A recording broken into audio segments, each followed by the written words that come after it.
اعوذ باللہ من الشیطان الرجیم بسم اللہ الرحمن الرحیم اللہ لا الہ الا هو الحی القیوم صدق اللہ ورسولہ۔ معزز سامعین کرام، یوٹیوب چینل کے ذریعے ہم دین اسلام کا اہم پیغام آپ تک پہنچا رہے ہیں۔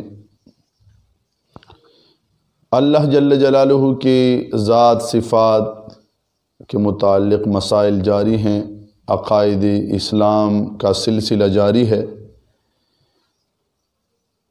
سابقہ درس میں ہم نے قدرت باری تعالی کے مسئلے کو اختصار کے ساتھ بیان کیا تھا۔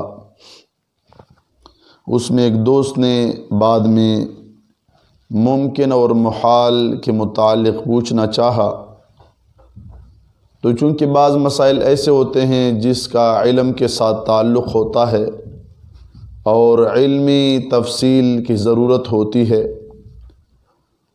تو اس چیز کے حوالے سے بنیادی چیز عرض کرتا چلوں۔ بنیادی چیز یہ ہے کہ جو چیز اللہ کے لیے عیب ہے،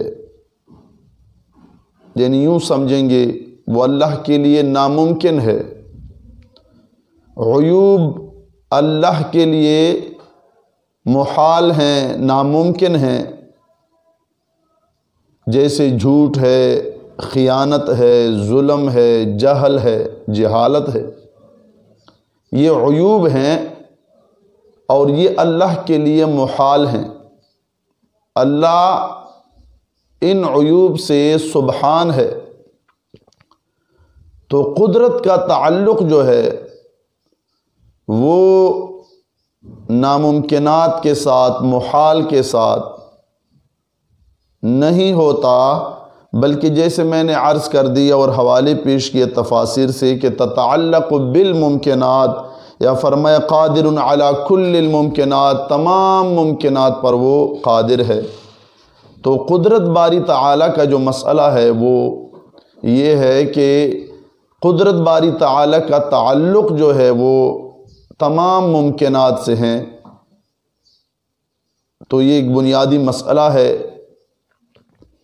اور اس کے بعد عقیدہ یہ ہے کہ صفات ذاتیہ ہیں، حیات، قدرت، سننا، دیکھنا، کلام، علم، ارادہ، یہ صفات ذاتیہ ہیں اللہ جل جلالہ کی اپنی شان کے لائق۔ حیات، علم، سننا، دیکھنا، کلام، علم، ارادہ، مگر ہماری طرح کان، آنکھ، زبان سے اس کا سننا، دیکھنا، کلام کرنا نہیں، کہ یہ سب اجسام ہیں،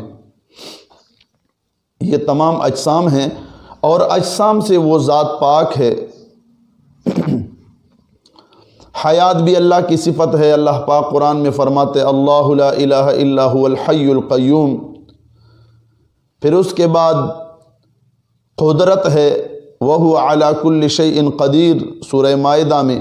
سورہ مومن میں فرمائے ان اللہ هو السمیع البصیر۔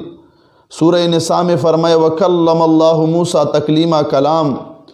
اس کے بعد علم، ان اللہ قد احاط بكل شیء علما، سورہ طلاق میں ہے۔ اس کے بعد ارادہ، ان اللہ یحکم ما یرید، سورہ مائدہ۔ ان ربک فعال لما یرید، سورہ ہود میں۔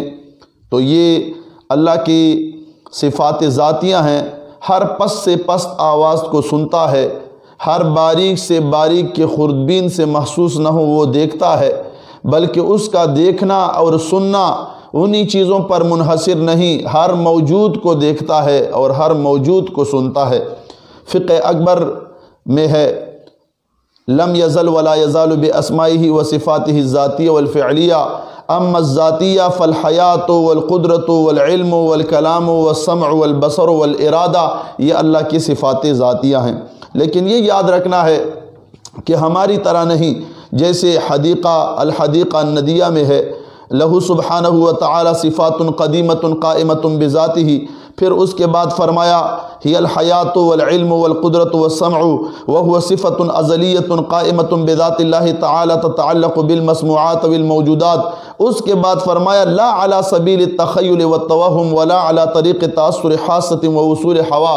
مطلب یہ ہے کہ کان، آنکھ، زبان، حواس کا اللہ پاک محتاج نہیں ہے، ان سے پاک ہے کہ یہ سب اجسام ہیں اور حادث کی علامت ہیں. تو اللہ تعالیٰ کی یہ صفات ذاتیہ ہیں، تو ان کو جاننا ضروری ہے. اور انشاءاللہ مزید صفات باری تعالیٰ پہ اور مخلوق کی صفات میں انشاءاللہ اہم درس سنائیں گے. ہمارے اگلے درس کا انتظار کیجئے، اور جو کچھ آپ دروس میں سنتے ہیں، جس درس کو آپ سنتے ہیں اسی پہ آپ اکتفا کریں، تفصیل کا آپ بعد میں انتظار کریں. جو چیز ہم پیش کریں اسی کو آپ ذہن نشین کر لیں.